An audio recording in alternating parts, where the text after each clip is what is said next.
ಅಪ್ಪಾಜಿ, ಪ್ರಭು, ಯಾರು ಎಚ್ಚರ ತಪ್ಪಿದರೂ ನೀವು ಎಚ್ಚರ ತಪ್ಪುವುದಿಲ್ಲವೆಂಬ ಭರವಸೆ ನಮಗಿತ್ತು. ನಾವು ನಿಮ್ಮನ್ನೇ ನಂಬಿ ಕುಮಾರನನ್ನು ನಿಮಗೊಪ್ಪಿಸಿ ಹೋಗಿದ್ದೆವು. ನೀವೂ ಸಹ ಅವನ ರಕ್ಷಣೆ ಮಾಡಲಾರದೆ ಹೋದಿರಾ. ಕುಮಾರನಿಗೆ ವಿಷಪ್ರಾಶನ ಮಾಡಿಸುವುದು ಶತ್ರುಗಳಿಗೆ ಹೇಗೆ ಸಾಧ್ಯವಾಯಿತು? ಅರಮನೆಯಲ್ಲಾದ ಈ ಹೇಯ ಕೃತ್ಯದ ಹೊಣೆಗಾರರನ್ನು ಪತ್ತೆ ಹಚ್ಚಲು ನಿಮ್ಮಿಂದ ಸಾಧ್ಯವಾಗಲಿಲ್ಲವೇ? ಹೇಳಿ ಅಪ್ಪಾಜಿ, ಹೇಳಿ. ಏನು ಹೇಳಲಿ ಪ್ರಭು, ಏನು ಹೇಳಿ? ಇದು ನಮ್ಮದೇ ಅಚಾತುರ್ಯ. ಒಳಗೂ ಹೊರಗೂ ಶತ್ರುಗಳು ತುಂಬಿರುವರೆಂದು ತಿಳಿದು ನಾವು ಮುಂಜಾಗ್ರತೆ ವಹಿಸದೇ ಇದ್ದದ್ದು ಮಹಾಪರಾಧವಾಯಿತು.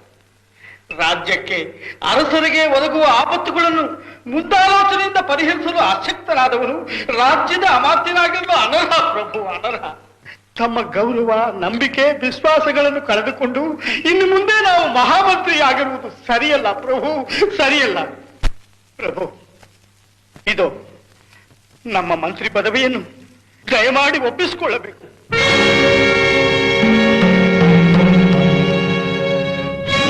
ನಾವಿನ್ನು ಬರುತ್ತೇವೆ. ಅಪ್ಪಾಜಿ,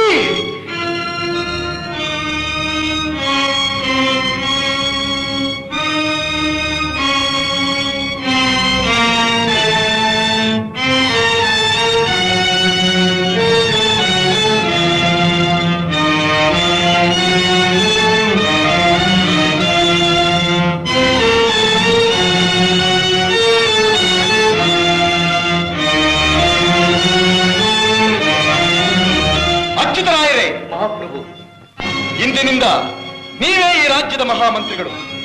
ಕುಮಾರನನ್ನು ಕೊಂದವರು ಯಾರೇ ಆಗಿದ್ದರೂ ಸರಿ, ಅವರನ್ನು ಪತ್ತೆ ಹಚ್ಚಿ ರಾಜಶಾಸನಕ್ಕೆ ತಕ್ಕಂತೆ ಅವರಿಗೆ ದಂಡನೆ ವಿಧಿಸಿರಿ. ಮಹಾರಾಜ್ಯ. ಅಯ್ಯೋ ಪಾಪ, ಅವನಿಗೆ ಪುತ್ರ ಶೋಕ ಬಿಡಿ. ನೀವಷ್ಟಕ್ಕೆ ಕೊಲೆಗಾರರನ್ನು ಕಂಡು ಹಿಡಿದೆ ಮಹಾಮಂತ್ರಿ ಪದವಿನೇ ಬಿಟ್ಟು ಬರೋದೆ? ಇಲ್ಲ ಕಮಲ, ನಮಗಿನ್ನು ಈ ರಾಜಕೀಯವೇ ಬೇಡ. ಹಾಗಾದ್ರೆ ನೀವು ಬಿಟ್ಟ ಮಹಾಮಂತ್ರಿ ಪಟ್ಟಾನ ನಮ್ಮ ಕೃಷ್ಣ ಯಾರೇ ಕಟ್ಟದ? ಅಚ್ಯುತರಾಯರು. ಮಾಜಿ ಮಹಾಮಂತ್ರಿಗಳೇ,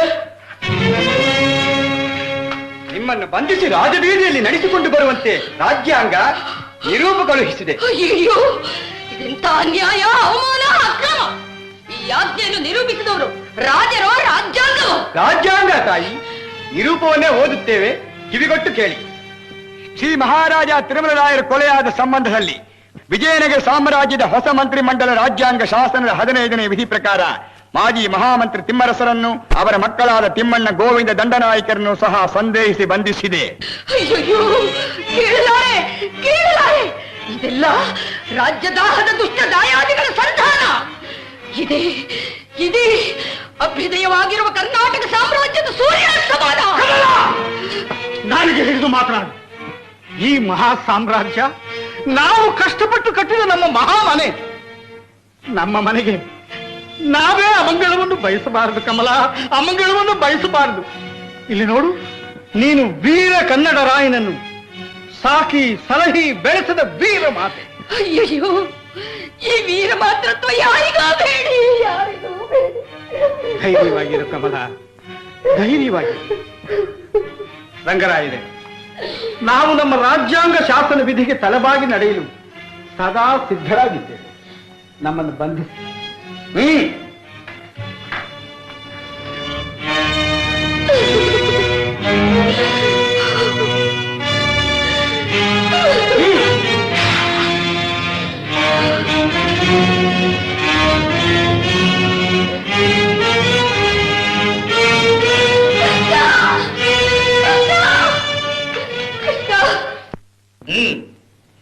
ವಿಚಾರಣೆ ಪ್ರಾರಂಭವಾಗಲಿ. ಮಾಜಿ ಮಹಾಮಂತ್ರಿಗಳಾದ ತಿಮ್ಮರಸರೇ ಮತ್ತು ಗೋವಿಂದ ತಿಮ್ಮಣ್ಣ ದಂಡನಾಯಕರೇ, ಮಹಾರಾಜ ತಿರುಮಲರಾಯರ ಕೊಲೆಗೆ ನೀವೇ ಕಾರಣವೆಂಬ ಆಪಾದನೆಯ ಮೇಲೆ ನಿಮ್ಮನ್ನು ಇಲ್ಲಿಗೆ ಕರೆತರಲಾಗಿದೆ. ಈ ವಿಚಾರವಾಗಿ ನೀವು ಹೇಳುವುದೇನಾದರೂ ಇರುವುದೇ? ನಾವು ನಿರಪರಾಧಿಗಳೆಂದು ಮಾತ್ರ ಹೇಳಬಲ್ಲೆ. ತಿಮ್ಮರಸರೇ, ತಾವು ಈ ಸಾಮ್ರಾಜ್ಯದ ಮಹಾಮಂತ್ರಿಗಳಾಗಿದ್ದ ಸಮಯದಲ್ಲಿ ಪ್ರಭುಗಳು ಅವರ ಪುತ್ರ ತಿರುಮಲರಾಯರಿಗೆ ಪಟ್ಟ ಕಟ್ಟಬೇಕೆಂಬ ಆಸೆಯನ್ನು ಅಭಿವ್ಯಕ್ತಪಡಿಸಿದಾಗ ಅದಕ್ಕೆ ತಾವು ಅಸಮಾಧಾನದ ಅಸಮ್ಮತಿಯನ್ನು ತೋರ್ಪಡಿಸಿದ್ದು ನಿಜವಷ್ಟೇ? ಅಭಿಪ್ರಾಯ ತಿಳಿಸುವುದು ಅಪರಾಧವಾದೀತೆ? ವಿಜಯನಗರ ಸಾಮ್ರಾಜ್ಯದಲ್ಲಿ ಪ್ರತಿಯೊಬ್ಬ ಪ್ರಜೆಗೂ ವಿಚಾರ ಸ್ವಾತಂತ್ರ್ಯ ಇರುವುದಿಲ್ಲವೇ? ಇದು ವಿಚಾರ ಸ್ವಾತಂತ್ರ್ಯದ ಪ್ರಶ್ನೆ ಅಲ್ಲ, ಪ್ರಭುಗಳ ಅಪೇಕ್ಷೆಯನ್ನು ಉಪೇಕ್ಷಿಸುವ ಪ್ರಶ್ನೆ. ನಿಮ್ಮರಸರೇ, ಹಿಂದೆ ಆಳಿದ ಅರಸರಾದ ವೀರ ನರಸಿಂಹರು ತಮ್ಮನಾದ ಕೃಷ್ಣದೇವರಾಯರ ಕಣ್ಣುಗಳನ್ನು ಕೀಳಿಸಬೇಕೆಂದು ನಿಮಗೆ ಆಣತಿ ಕೊಟ್ಟಾಗ ತಂತ್ರದಿಂದ ನೀವು ನಿಮ್ಮ ಅಪೇಕ್ಷೆಯಂತೆ ಕಾರ್ಯ ಸಾಧಿಸಲಿಲ್ಲವೇ? ಈಗಲೂ ಪ್ರಭುಗಳು ನಿಮ್ಮ ಇಷ್ಟಕ್ಕೆ ವಿರೋಧವಾಗಿ ನಡೆದರೆಂದು ಕುಮಾರರನ್ನು ನೀವೇ ಏಕೆ ಕೊಲೆ ಮಾಡಿಸಿರಬಾರದು? ವೀರ ನರಸಿಂಹರು ಆಣತಿ ಕೊಟ್ಟಾಗ ನಾವು ನೀಡಿದ ಉತ್ತರವನ್ನು ಅಲ್ಲಿದ್ದ ಅಚ್ಯುತರಾಯರು ಬಲ್ಲರು. ದೇಶ ಸೇವೆಯೇ ಈಶ ಸೇವೆ ಎಂದು ನಾವು ನಂಬಿರುವುದಾಗಿ ಆಗ ಹೇಳಿದ್ದೆವು. ವಿಜಯನಗರವನ್ನು ವಿಸ್ತಾರಗೊಳಿಸಿ ಮಹಾ ಸಾಮ್ರಾಜ್ಯವೆಂದು ವಿಖ್ಯಾತ ಮಾಡಿದ ಕೃಷ್ಣದೇವರಾಯರನ್ನು ಅಂದು ಕಾಪಾಡಿದ್ದೇ ನಮ್ಮ ದೇಶ ಸೇವೆ. ಈಗಲೂ ನೀವು ದೇಶ ಸೇವೆಗೆ ಸೋಗು ಹಾಕಿಕೊಂಡೇ ಈ ಕೊಲೆ ಮಾಡಿಸಬಾರದೇಕೆ? ಸುಳ್ಳು. ತಿರುಮಲರಾಯರ ಕೊಲೆಗೂ ನಮಗೂ ಯಾವ ಸಂಬಂಧವೂ ಇಲ್ಲ. ಹಾಗಾದರೆ ತಿರುಮಲರಾಯ ಶವವು ನಿಮ್ಮ ಮನೆಯಲ್ಲಿ ಹೇಗೆ ಬಂದಿತು? ತಿಳಿಯದು. ಆದರೆ ಇದು ಅಪರಾಧವು ನಮ್ಮ ಮೇಲೆ ಬರಬೇಕೆಂದು ಯಾರೋ ದ್ರೋಹಿಗಳು ಮಾಡಿರುವ ಒಳಸಂಚು. ಈ ನ್ಯಾಯಪೀಠದಲ್ಲಿ ಕುಳಿತ ನಮ್ಮ ಅಭಿಪ್ರಾಯದಲ್ಲಿ ನಿಮ್ಮರಸರು ಮತ್ತು ಅವರ ಮಕ್ಕಳ ಅಪರಾಧವು ಸಂದೇಹಕ್ಕಾಸ್ಪದವಿಲ್ಲದೆ ನಿರೂಪಿತವಾಗಿದೆ. ಆದ ಕಾರಣ ರಾಜ್ಯಾಂಗದ ಶಾಸನದ 18ನೇ ವಿಧಿ ಪ್ರಕಾರ ಈ ಕೊಲೆಯಲ್ಲಿ ಭಾಗಿಗಳಾದ ತಿಮ್ಮಣ್ಣ, ಗೋವಿಂದ ಇವರಿಗೆ ಮರಣದಂಡನೆಯನ್ನು, ನಿಮ್ಮರಸರಿಗೆ ಕಣ್ಣು ಕೇಳಿಸಿ ಆ ಜನ್ಮ ಪರ್ಯಂತ ಕಾರಾಗೃಹದಲ್ಲಿರಬೇಕೆಂದು ದಂಡನೆ ವಿಧಿಸಿದ್ದೇವೆ.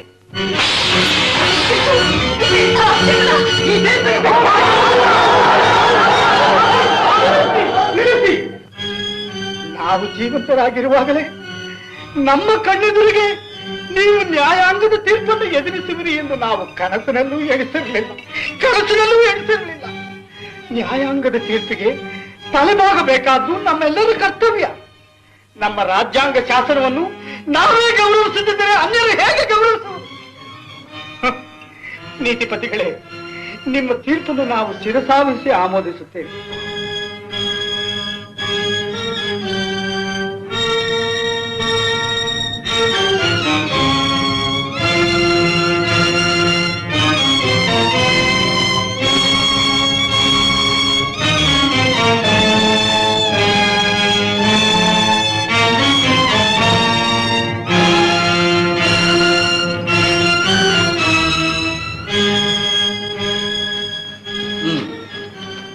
ನಿಮ್ಮ ಕರ್ತವ್ಯವನ್ನು ನೀವು ಪೂರೈಸಿ.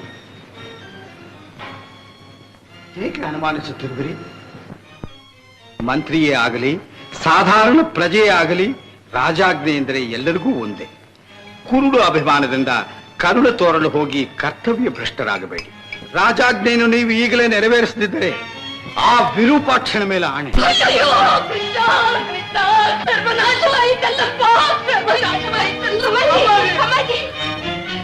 ನನ್ನ ಗಂಡನಿಗೂ ನನ್ನ ಮಕ್ಕಳಿಗೂ ವೃಥಾರೋಪಣೆ, ಉಗ್ರ ದಂಡನೆ. ಇನ್ನಾಯಿತು. ಹಿಂದೂ ಧರ್ಮದ ಕೇಂದ್ರವಾದ ವಿಜಯನಗರ ಮಹಾ ಸಾಮ್ರಾಜ್ಯದ ಇಳಿಗಾಲ ಪ್ರಾರಂಭವಾಯಿತು. ನನ್ನ ಈ ಹೊಟ್ಟೆ ಉರಿ, ನನ್ನ ಭಾಗ್ಯದ ಬಾಳ್ಮನೆಗೆ ಬೆಂಕಿ ಇಟ್ಟ ಪಾಪಿಷ್ಠರನ್ನು ಸುಟ್ಟು ಭಸ್ಮ ಮಾಡಲಿ. ಅಖಂಡ ಭಾರತ ಕುಲನಾರಿಯರ ಹಣೆಯ ಕುಂಕುಮದ ಮೇಲಾಣೆ. ಹಿಂದೂ ರಾಜ್ಯಕ್ಕೆ, ಹಿಂದೂ ಧರ್ಮಕ್ಕೆ ಎರಡು ಬಗೆಯುವ ಕರ್ಮ ಚಂಡಾಲರ ಕುಲಕ್ಷಯವಾಗಲಿ. ಕೃಷ್ಣ, ಕೃಷ್ಣ, ಕೃಷ್ಣ, ನೀನೇ ಈ ದೇವರು, ಈ ದೇವರೇ ನೀನೆಂದು ನೆನೆದು ನಂಬಿದ್ದನಲ್ಲೋ.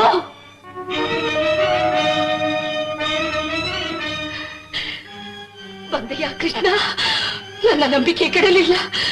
ಬಾ ನನ್ನ ದೊರೆ, ಒಮ್ಮೆ ಒಂದೇ ಬಾರಿ ನಿನ್ನ ನ್ಯಾಯಾಂಗ ನನ್ನ ಗಂಡನ ಕಣ್ಣು ಕೀಳುವ ಮುನ್ನ ಅವರನ್ನು ನನ್ನ ಕಣ್ತುಂಬ ನೋಡುವಂತೆ ನಿನ್ನ ರಾಜಾಜ್ಞೆ ಮಾಡು. ಅಷ್ಟು ಸಾಕು, ನಾನು ಸಂತೃಪ್ತಳಾಗಿ ಸಾಯುತ್ತೇನೆ. ಕರುಳಿನ ಮಕ್ಕಳು ಮರಣದಂಡನೆಗೆ ಬಲಿಯಾದರು. ಇನ್ನು ಈ ಮುತ್ತೈದೆಗೆ ಕೊಳ್ಳಿ ಇಡುವ ಹಕ್ಕು ಸಾಕು ಮಗನಾದ ನಿನಗೆ ತಾನೇಪ್ಪ. ಬಾರೋ, ಬಾರೋ. ನಿಧಾನವಾದರೆ ನನ್ನ ಆಸೆ ಎಲ್ಲ ನಿರಾಸೆಯಾದೀತು. ಬೇಗ ಬಾರೋ, ಬಾರೋ ಕೃಷ್ಣ. ಕಲ್ಲಂತೆ ನಿಂತಿದ್ದೀಯಲ್ಲೋ, ಬಾರೋ.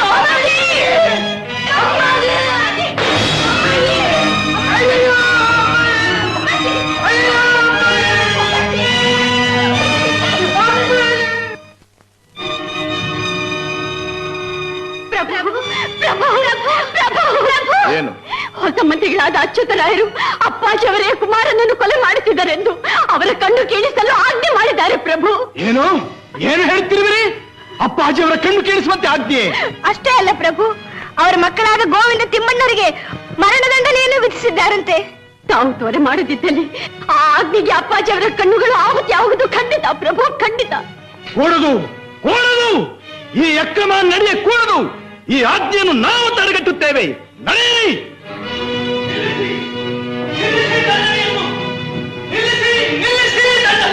ಪ್ರಭು, ದಂಡನೆ ದಂಡನೆ ದಂಡನೆ.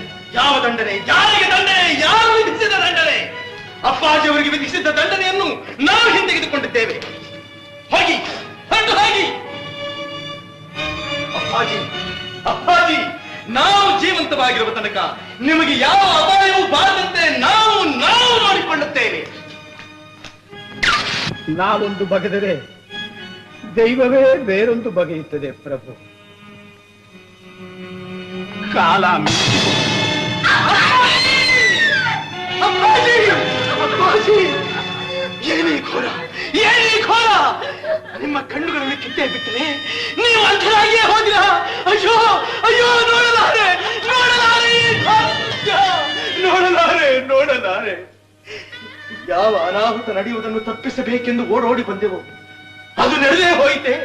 ಪುತ್ರ ಶೋಕದಿಂದ ತಪ್ತನಾಗಿ ನ್ಯಾಯಾನ್ಯಾಯಗಳ ವಿಮರ್ಶೆ ಅಧಿಕಾರವನ್ನು ಅನ್ಯರ ಕೈಗೊಪ್ಪಿಸಿ ನಿಮಗೆ ಅಳಿಸಲಾಗದಂಥ ಅನ್ಯಾಯವಾಗಲು ನಾವೇ ಕಾರಣರಾದೆವೆ. ಅಪ್ಪಾಜಿ, ನಾವೇ ಕಾರಣರಾದೆವೆ. ಯಾರು ನಮ್ಮ ಕಣ್ಣುಗಳನ್ನು ಉಳಿಸಿ ನಾವು ಪಟ್ಟಕ್ಕೆ ಬರಲು ಕಾರಣರಾದರೋ, ಯಾರು ಚಿಕ್ಕಂದಿನಿಂದ ನಮ್ಮನ್ನು ಅಕ್ಕರೆಯಿಂದ ಸಾಕಿ ಸಲಹಿ ದೊಡ್ಡವರನ್ನಾಗಿ ಮಾಡಿ ಬೆಳೆಸಿದರೋ, ಅಂಥವರ ಕಣ್ಣುಗಳನ್ನು ಕೀಳಿಸಲು ನಾವೇ ಕಾರಣರಾದೆವೆ. ನಾವು ಸಿಂಹಾಸನವೇರುವ ಸಮಯದಲ್ಲಿ ನ್ಯಾಯ ನೀತಿ ಧರ್ಮಗಳ ಪರಿಪಾಲನೆಯನ್ನು ನಾವು ಮರೆಯಬಾರದೆಂದು ನಮ್ಮ ಕೆನ್ನೆಗೆ 3 ಏಟುಗಳನ್ನು ಹೊಡೆದಿರಿ. ಆ ಏಟುಗಳನ್ನು ನಾವು ಮರೆಯುವ ಮುನ್ನವೇ ನೀವು ಅನ್ಯಾಯ ಅನೀತಿ ಅಧರ್ಮಗಳ ಅತ್ಯಾಚಾರಕ್ಕೆ ಬಲಿಯಾಗಿ ಹೋದಿರ. ಅಪ್ಪಾಜಿ, ಅಯ್ಯೋ ಅಯ್ಯೋ, ಈ ಪಾಪದ ಹೊರೆಯನ್ನು ಹೇಗೆ ತಾನೇ ಹೊರಲಿ? ಈ ಪಾಪದ ಹೊರೆಯನ್ನು ಹೇಗೆ ತಾನೇ ಹೊರಲಿ? ಅಪ್ಪಾಜಿ ಅಪ್ಪಾಜಿ, ಜೀವನದಲ್ಲಿ ತಂದೆಯನ್ನೇ ಕಾಣದಿದ್ದ ನಾನು ನಿಮ್ಮನ್ನೇ ತಂದೆ ಎಂದು ತಿಳಿದಿದ್ದೆ.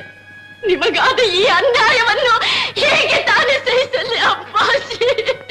ನನ್ನ ಮಗ ಸತ್ತನೆಂದು ತಿಳಿದಾಗ ಕೂಡ ನನಗಿಷ್ಟು ದುಃಖವಾಗಿರ್ಲಿಲ್ಲ. ನಿಮಗೆ ಹೀಗಾಗಬಾರ್ದಾಗಿತ್ತು ಅಪ್ಪಾಜಿ.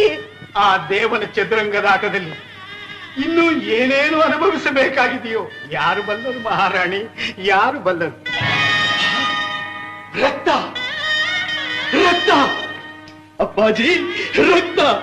ಈ ನಿಮ್ಮ ನೇತ್ರಗಳಿಂದ ಹರಿಯುತ್ತಿರುವ ರಕ್ತ ಬರೀ ರಕ್ತವಲ್ಲ, ನಿರಪರಾಧಿಗೆ ನಿಷ್ಕಾರಣವಾಗಿ ದಂಡನೆಯುತ್ತ ಅನ್ಯಾಯದ ನೋವಿನ ದಾವಾನಲ.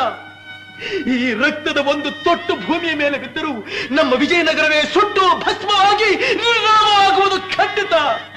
ಅಯ್ಯಯ್ಯೋ, ನಿಮಗಾದ ಈ ಅನ್ಯಾಯಕ್ಕೆ ನಿಮ್ಮಲ್ಲಿ ಕ್ಷಮೆಯಾಚಿಸುವ ಅರ್ಹತೆ ಕೂಡ ನಮಗಿಲ್ಲವಾಯಿತೆ. ಅಪ್ಪಾಜಿ, ಪ್ರಭು ಪ್ರಭು, ತಮ್ಮ ಕ್ಷಮಾಯಾಚನೆ ಒಂದೊಂದು ಮಾತು ನಮ್ಮನ್ನು ಶೂಲದಂತೆ ಇರಿಯುತ್ತಿದೆ. ನಮ್ಮ ಮಾತನ್ನು ನಂಬಿ ಪ್ರಭು. ಆ ವೆಂಕಟೇಶನ ಆಣೆಯಾಗಿ ತಮ್ಮ ಮೇಲೆ ನಮಗೆ ಎಳ್ಳಷ್ಟು ಅಸಮಾಧಾನವಿಲ್ಲ ಪ್ರಭು. ಅಪ್ಪಾಜಿ, ಹೌದು ಪ್ರಭು, ಹೌದು. ತಾವು ನಮ್ಮಲ್ಲಿ ತೋರುತ್ತಿದ್ದ ವಿಶ್ವಾಸ ಗೌರವಗಳನ್ನು ನಾವು ಮರೆಯಲಾಗಿದ್ದೆ. ನೀವು ನಮ್ಮಲ್ಲಿಟ್ಟಿದ್ದ ಪ್ರೀತಿಯ ಆಧಾರಗಳನ್ನು ನಾವು ಮರಳಿಸಲಾದೀತೆ. ನಮ್ಮ ಕಣ್ಣುಗಳು ಹೋದವೆಂದು ನಮಗೆ ದುಃಖವಿಲ್ಲ ಪ್ರಭು, ನಮಗೆ ದುಃಖವಿಲ್ಲ. ಈ ಕೈಕಾಲುಗಳಲ್ಲಿ ಇನ್ನೂ ಶಕ್ತಿ ಇದೆ, ಇನ್ನೂ ಶಕ್ತಿ ಇದೆ. ಆದರೆ ಏನು ಮಾಡು? ಈ ಸಾಮ್ರಾಜ್ಯಕ್ಕಾಗಿ ಇನ್ನು ಮುಂದೆ ದುಡಿಯಲಾರದೆ ಹೋದವಲ್ಲ ಎಂದು ಮಾತ್ರ ದುಃಖಿಸಬೇಕಾಗಿದೆ. ಅಪ್ಪಾಜಿ ಅಪ್ಪಾಜಿ, ನಿಮ್ಮಂಥ ಪರಮ ರಾಜನಿಷ್ಠರಿಗೆ ಎಂಥ ಅಪಚಾರವಾಗಿ ಹೋಯಿತು. ಅಪ್ಪಾಜಿ, ಎಂಥ ಅಪಚಾರವಾಗಿ ಹೋಯಿತು. ಪ್ರಭು ಪ್ರಭು, ನಿಮ್ಮಲ್ಲಿ ನಮ್ಮದು ಒಂದೇ ಒಂದು ಕೋರಿಕೆ. ಹೇಳಿ ಅಪ್ಪಾಜಿ. ಇದ್ದ 2 ಮಕ್ಕಳು ಮರಣದಂಡನೆಗೀಡಾದರು. ಮಾತೃ ಪ್ರೇಮವೇ ಮೂರ್ತಿವೆತ್ತಂತಿದ್ದ ನಮ್ಮ ಮಡದಿ ಹೃದಯ ವೇದನೆಯ ಹೊಡೆತದಿಂದ ಮೃತಳಾದಳು. ಪ್ರಭು, ನಿಮ್ಮನ್ನು ಉಳಿದು ಈ ಪ್ರಪಂಚದಲ್ಲಿ ನಮ್ಮವರೆಂದು ನಮಗಿನ್ನು ಯಾರೂ ಇಲ್ಲ ಪ್ರಭು, ಯಾರೂ ಇಲ್ಲ. ಪ್ರಭು ಪ್ರಭು, ನಾವು ಸತ್ತ ಮೇಲೆ ಪುತ್ರ ಸ್ಥಾನದಲ್ಲಿರುವ ನೀವು ಈ ಪಾರ್ಥಿವ ಶರೀರಕ್ಕೆ ಉತ್ತರ ಕ್ರಿಯೆಗಳನ್ನು ಮಾಡಿ ಮುಗಿಸಿಬಿಟ್ಟರೆ ನಾವು ಧನ್ಯರಾದಂತೆ ಪ್ರಭು, ನಾವು ಧನ್ಯರಾದಂತೆ.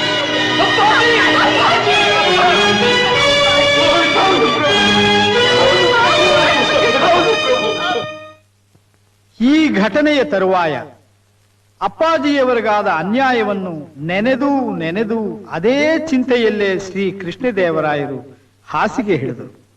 ವಿಜಯನಗರ ಸಾಮ್ರಾಜ್ಯದ ಆಧಾರ ಸ್ತಂಭದಂತಿದ್ದ ಮಹಾಮಂತ್ರಿ ತಿಮ್ಮರಸರು ತಮಗಾದ ನೋವನ್ನು ಮರೆತು ಪ್ರಭುಗಳ ಚಿಂತೆಯಲ್ಲೇ ಕೊರಗಿ ಕೊರಗಿ ಕೃಶರಾದರು. ಮಹಾಪ್ರಭುಗಳು ಕ್ಷಮಿಸಬೇಕು. ಏನದು ರಾಮಕೃಷ್ಣ? ಮಹಾಮಂತ್ರಿ ತಿಮ್ಮರಸರು ಸ್ವರ್ಗಸ್ಥರಾದ.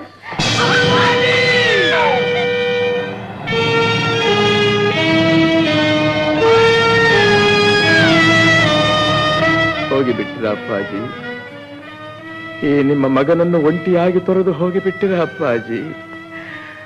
ಕೋಟಿ ಚಿಂತೆಗಳ ಕಡು ಹೊರೆಯನ್ನು ನಮ್ಮ ಹೆಗಲಿನ ಮೇಲೆ ಹೊರಿಸಿ ನೀವು ನಿಶ್ಚಿಂತರಾಗಿ ಹೊರಟು ಹೋದಿರ ಅಪ್ಪಾಜಿ.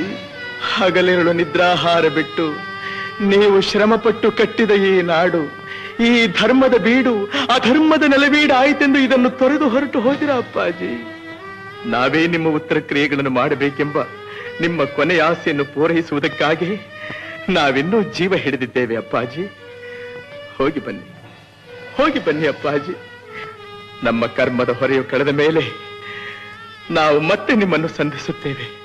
ಅಪ್ಪಾಜಿಯವರನ್ನು ಹೆಚ್ಚು ದಿನ ಅಗಲಿರಲಾರದೆ ಕೃಷ್ಣದೇವರಾಯರ ಆತ್ಮವು ಅಪ್ಪಾಜಿಯವರನ್ನು ಸಂಧಿಸಲು ಆಗಸದೆಡೆಗೆ ಹೊರಟಿತು. ಕರ್ನಾಟಕ ರತ್ನ ಸಿಂಹಾಸನಾಧೀಶ್ವರರ ಮಗುಟಮಣಿಯಾದ ಕಿರೀಟ ತನ್ನ ಸ್ವಾಮಿಯನ್ನು ಕಳೆದುಕೊಂಡು ತಬ್ಬಲಿಯಾಯಿತು. ಸಹಸ್ರಾರು ಶತ್ರುಗಳ ಚಿರತರದ ಅವರ ಖಡ್ಗ ತನ್ನ ಯಜಮಾನನ ಆಸರೆಯಿಲ್ಲದೆ ನಿರಾಶ್ರಿತವಾಯಿತು. ಅಂದಿನ ಜಗತ್ಪ್ರಖ್ಯಾತವಾದ ವಿಜಯನಗರ ಇಂದು ಹಾಳು ಹಂಪೆಯಾಗಿದೆ. ಶತ್ರುಗಳ ದಾಳಿಗೆ ಸಿಲುಕಿ ಭಿನ್ನವಾಗಿರುವ ಉಗ್ರ ನರಸಿಂಹ, ಹಜಾರ ರಾಮ ದೇವಸ್ಥಾನ, ಸಾಸುವೆ ಗಣಪತಿ, ಕಮಲ ಭವನ ಮತ್ತು ಶಿಲ್ಪಕಲಾ ಚಾತುರ್ಯಗಳು ತುಂಬಿದ ವಿಜಯ ವಿಠಲ ದೇವಸ್ಥಾನ, ಕಲ್ಲಿನ ರಥ ಇವೆಲ್ಲವೂ ಶ್ರೀ ಕೃಷ್ಣದೇವರಾಯರು ಆಳಿದ ವಿಜಯನಗರ ವೈಭವ ಇಲ್ಲಿದೆ ನೋಡಿ, ಇಲ್ಲಿದೆ ನೋಡಿ ಎಂದು ಪ್ರವಾಸಿಗರನ್ನು ಕೈಬೀಸಿ ಕರೆಯುತ್ತಿದೆ. ಧರ್ಮ ಸಂರಕ್ಷಣೆಗೆ ಪಾಡುಪಟ್ಟು ಎಷ್ಟೋ ದೇವಾಲಯಗಳಿಗೆ ದಾನದತ್ತಿಗಳನ್ನಿತ್ತ ಆ ದಾನಮೂರ್ತಿ ಶ್ರೀ ವೆಂಕಟೇಶನ ಸಾನ್ನಿಧ್ಯದಲ್ಲಿ ಪತ್ನಿ ಸಮೇತರಾಗಿ ಮೂರ್ತಿ ರೂಪದಲ್ಲಿ ನಿಂತು ಸ್ವಾಮಿಯ ಸೇವೆ ಸಲ್ಲಿಸುತ್ತಿರುವುದನ್ನು ಇಂದಿಗೂ ತಿರುಪತಿ ತಿರುಮಲ ದೇವಾಲಯದಲ್ಲಿ ನೋಡಬಹುದು. ಧನ್ಯ ಶ್ರೀ ಕೃಷ್ಣದೇವರಾಯ, ಧನ್ಯ.